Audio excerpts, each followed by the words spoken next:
Gusto ko dapat po sanang tanongin sa ating caller, ano po ba ang ginawa nila?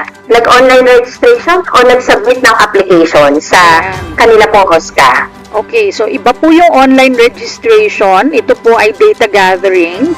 Wala pong benepisyo na matatanggap kung kayo po ay online nag-register. Ito po ay para lang magkalap ng datos ang NCSC.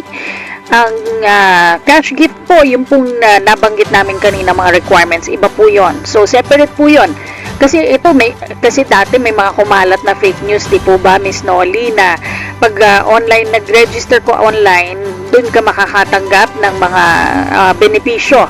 So, hindi po yun totoo. So, tama po kayo, Ma'am Cathy, nakakalungkot na marami po talagang nagpa-take advantage sa mga ganitong information para mag-create ng fake news, no? Kaya kami rin, ma'am, pagka kami ay magpagkakataon na pupunta kami sa mga LGUs at nag-distribute ng cash gift, nililinaw din po namin sa amin din pong social media pages po na may mga fake news nga po na kumakalat at hindi po ito suportado ng ating komisyon.